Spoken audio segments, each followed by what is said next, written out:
Hello everyone and welcome to Fujairah, and before you ask, despite it having a name like a gynecological term, it is an actual place. In a few moments I'll take you on a tour and explain its potential importance to mission developers, but first this. I wanted to give you a first on this video, so I thought why not be the first to fly a Spitfire through the Burj Al Arab. Then I quickly realised there'll be some fucking train spotter out there who begins all his comments with, well actually, so I decided to use the F-18. No sooner had I relaxed my sphincter when I realised maybe somebody with press access has already done this, leading to another, well actually. So I decided to do it with an aircraft that I know nobody has used. So fuck you, Mr. Well Actually, and if you're from the VEAO office and you have a video of this sitting somewhere on a hard drive, fuck you too, it doesn't count, it's not on the web. Back to Fujairah. First of all I would like to extend my compliments to His Highness Sheikh Hamad bin Mohammed Al Sharqi on the tastefulness of development in his emirate thus far. As stunning as the buildings on the west coast look, they do give the impression of sudden wealth emerging to mask an inferiority complex. They kind of make one think of a chav winning the lottery, or Kanye West being appointed as development minister and given a blank check. Thus far, Fujairah appears a little more confident in its development. Yes, there are skyscrapers, but so far none of them look like something from one of Liberace's wet dreams. With my contractual obligations for the UAE Tourist Board fulfilled, let's move on to the importance of Fujairah. On my first tour of the Persian Gulf video, you may remember I commented at length on the strategic importance of the Strait of Hormuz. You may also remember that with the projection of disruptive military power, either Iran or Oman can close the strait. I also stated that Oman generally tries to preserve cordial relations with both Iran, the UAE and the West.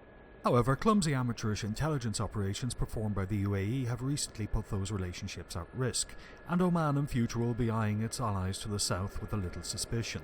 With 20% of the world's oil passing through the strait annually, it's in everyone's interest that the strait remains open. Most of that 20% is destined for Far Eastern markets such as China, Japan, Korea and Taiwan. China, having their collective economic bollocks the most heavily exposed should the shit hit the fan, have fostered cordial relations with the UAE, Iran and Oman. And China are believed to have been a large provider of aid and expertise to the Iranian military and nuclear program. However, with all that said, one thing you have to really admire the Chinese for is their pragmatism. They understand the volatility of the region. They also know that in the event of any of the sensibilities or instabilities in the region being triggered, all their previous aid and bilateral agreements will carry the exact weight and importance of a shot of gnat's spunk. To this end, the Chinese government have invested heavily in an oil pipeline which begins in Habshan just outside Abu Dhabi and terminates just north of my position here. I shouldn't have to spell this out, but you are flight simmers, so I will. By investing in this pipeline, basically the Middle Kingdom has hedged her bets. If the strait is closed for any reason, China can bypass it and ship their oil directly from the oil terminal up ahead at Fujairah. For a mission maker, Fujairah becomes the second most important area to the Strait of Hormuz. Any side closing the strait must also capture or destroy the oil terminal at Fujairah in order to preserve their dominance. This could lead to all sorts of interesting scenarios, including an improbable military alliance of convenience between China and the West to preserve the oil supply. We're now at the end of my second geopolitical lesson in as many weeks, so let's take a look at the western cities. In honour of the late great Stevie Ray Vaughan, welcome to my helicopter tour of Abu Dhabi.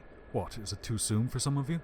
Abu Dhabi is the capital of the UAE and has a skyline that would put Manhattan to shame. In DCS it's serviced by Al Dhafra Air Base. There are 2 more airports in the vicinity of the city which I suspect over time will come online. Now let's move on to Dubai, and like a floozy in the night I'm going to hitch my skirt to reveal some more gorgeous F-18 goodness. By the way, the astute among you should notice that another promised release feature has been added to the F-18. Dubai is perhaps the most outward looking of the Emirates. It began life as a fishing village in the 1800s, but even before the discovery of oil, its primary focus was international trade. Initially that trade was primarily with Iran, but in the last 2 decades Dubai has heavily diversified. Now Dubai has a huge tourist industry. It's also quite prominent on the gold and diamond markets. And as you can probably tell by our surroundings, its real estate market isn't doing too badly either.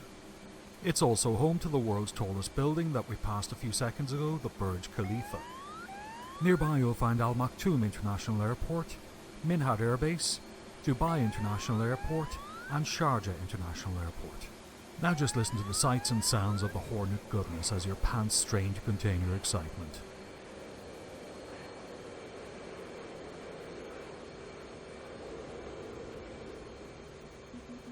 Oh, and before I go, I have one last thing to show you. It's just another opportunity to say fuck you to Mr. Well Actually.